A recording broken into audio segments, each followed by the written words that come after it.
Hello po mga kababayan, kamusta po kayong lahat? And once again, welcome back dito po sa Simply Talkies Vlog. Magbibigay lang po tayo ng ating maiksing komento, opinion at reaksyon sa mga mainit na usaping politika sa ating bansa. Isa pa nga po dyan mga kababayan, itong ginanap na hearing kahapon sa Senado ni Senator Risa Hontiveros regarding dito kay Alice Guo, no? At eto po medyo napagalitan ang Bureau of Immigration. Kasi itong ahensya na ito, no? Nasa ano ba to? Saan ba nakalagay ang Bureau of Immigration? Anong department ba yan? DOTR or DFA, no? Hindi po natin alam. So kayo na lang po ang magsaliksik niyan. Pero anyway, sila po ay mukhang nasabon kahapon. Ano ba, nabanlawan na ba kayo? No? Kasi yung mga pagtatanong ni Hontiveros kahapon, lalo na kay Harry Roque, Alice Guo, no, paano nakalabas ang mga ito, pero si Alice Guo po ay nahuli, magtataka kayo.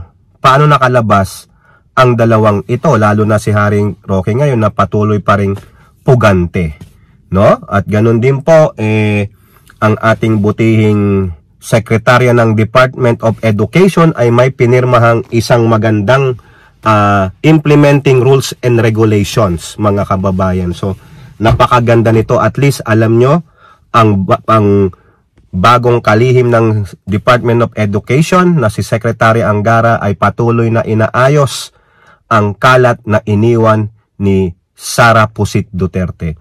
Pero bago po tayo magpatuloy, tayo po magpapasalamat sa lahat ng ating subscribers, followers, nagla-like at nagsishare ng ating mga videos, sa mga OFWs, frontliners, men and women in uniform, mga guro. Shout out po lahat sa inyo.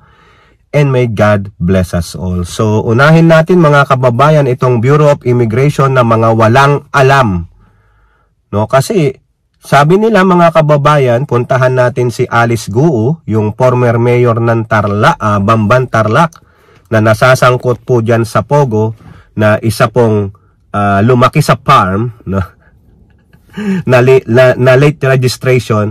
Sabi ng Bureau of Immigration, wala daw mga immigration personnel na involved sa pagtakas ni Alice Guo palabas ng bansang Pilipinas.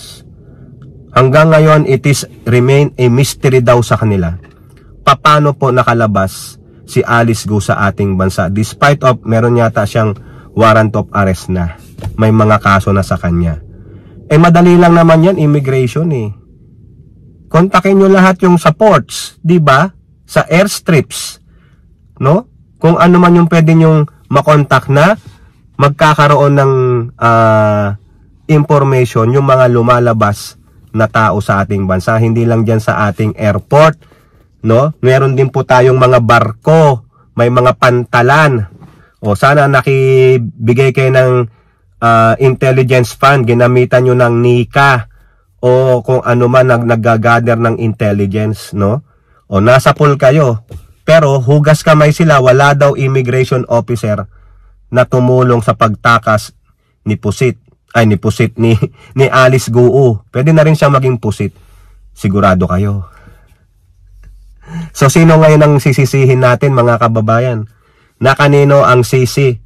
Nasa mga ports authority, kasi sabi nila hindi naman hawak ng Bureau of Immigration ng coastline.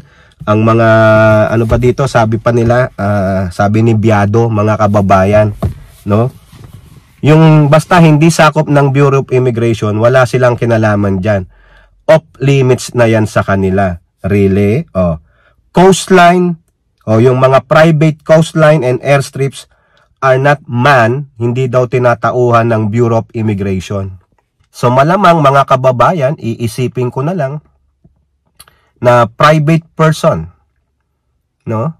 Kasi hindi nababantayan ng Bureau of Immigration ng private coastline at private airstrip Malaking tao ang ginamit ni Alice Guo para lumabas ng bansa. Mabuti na lang nahuli. O di ba? So pero inutil pa rin kayo, Bureau of Immigration. Dapat talaga Hontiveros may komprehensibong batas na itong mga pribado, mga private companies na may-ari ng mga airstrip o whatever, no? Ano sila, mag-comply sila. Kung babiyahe sila through water, through land, or through air, dapat may manifesto.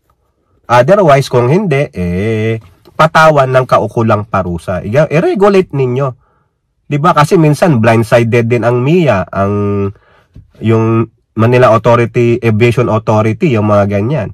Kasi nga, pribado. Diba? O dapat, i-regulate sila para maganda. Para wala nang idadahilan ang Bureau of Immigration na walang alam. O, si Roque, tinanong, nasaan na si Roque? Sabi nila, huli, nasa Japan. Pinaikot-ikot nila.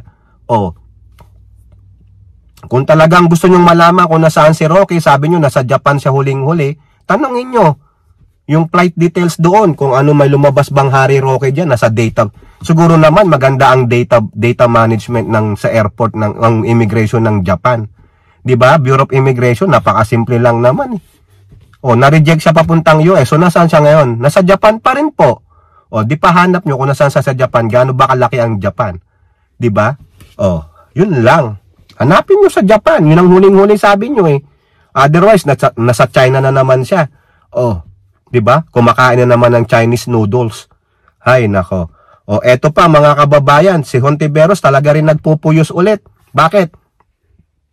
Kasi, napapalautan talaga ang Bureau of Immigration. Kaya nga mga walang alam eh. Mga inutil. O, yung mga pogo, bosses na idinideport, hindi nakakarating sa bansa na idideport sila. Tulad nung 3 pogo boss, dapat direct flight from Philippines to China. Ay hindi po eh. Yung nakukuha nilang ticket, may layover. Titigil muna. Halimbawa, titigil sa Taiwan, titigil sa Hong Kong, bago dun sa pagdadalhan sa kanila. Diba? Tumitipid. Sabi nga nung commissioner, yan po ang malaki naming balakid, ang pondo. Di gawan nyo ng paraan, diba? Kailangan direct flight. Para, ang nangyayari sa layover, nakakatakas. O ba't nakakatakas? Dapat may security, diba? O, alam na. Ibig sabihin, Bureau of Immigration, wala man lang nag-accompany sa kanila na, eto, ha? Kasi papipirmahin nyo eh. Diba? O, sino may kasalanan? Kayo nga. Ang alam ko, pag maidideport, kailangan may escort na immigration officer o marshals o police natin. Tapos pagdating sa bayan na gusto mong i-deport yung tao, ipapareceive mo sila. Sino kasangkot doon? Paano napalautan yung mga kasama nila, yung mga bantay nila sa layover? Ibig sabihin, may contact na. Pagbili pa lang ng ticket, pinagamit nyo na ng telepono, may contact na sila kung saan sila mag-layover. Damputin nyo na lang kami dito. Oy! Hindi kami nabuhay nung so yesterday ha? Kayo ha? Palusot pa kayo eh. Halataan naman kayo eh. Paano nakawala yan? Di ba dapat may bantay? Oh, saan? Tumakbo sa restroom? Hindi na lumabas? Ganon? Na-overwhelm kayo ng mga kasamahan nilang mga goons? Ganon? Ba't di mo pinaliwanag? Bakit nawawala sila pagdating sa layover? Walang gwardya? Hinahayaan nyo? Ay, mga animal pala kayo. Bakit kayo bibili ng ticket na may layover? Ay, nako mga kababayan, ewan ko. Hontiveros, gisahin mo yang sa Bureau of Immigration. Diba? Tangina. Kaya kayo napapalautan, incompetent pala kayo, mga inutil. O, diba? O na, punta tayo kay Angara, mga kababayan. Itong si Sani Angara, na pinalitan niya ang walang silbi, inutil din na DepEd Secretary na si Sara Pusit Duterte. Ngayon itong si Sani Angara, pag upo niya, wala na lang ginawa kundi linisin ang tae na iniwan ni Pusit. O ngayon, sa GMA News, ang sabi dyan, Angara signs IRR, Implementing Rules and Regulation for Mental Health Program Law. Ayan, may mental health program law na po para sa mga kabataan natin. Sa pagpapatupad ng batas na ito, ano yung batas na yan? Basic Education, Mental Health, and Well-Being Promotion Act. Meron na siyang IRR. Titiyakin natin na hindi lang ito magiging isang polisiya, kundi isang konkretong hakbang upang matiyak na may malalapitan ang bawat estudyante at guro sa oras ng pangangailangan. This concerns their mental health. no? Dahil sa nga minsan nabubuli. Ngayon aayusin pa nga daw niya, babalikan nila, i-review nila yung Anti-Bullying Act of 2013. Kailangan maayos ito no, kasi alam nyo naman sa atin, hindi mo lang nararamdaman na ikaw pala ay binubuli na. May mga bully pa rin. Anong epekto niyan sa batang nabully? 'Di ba? At ganoon din sa mga guro, the mental stress ng overload ng gawaing pang-school.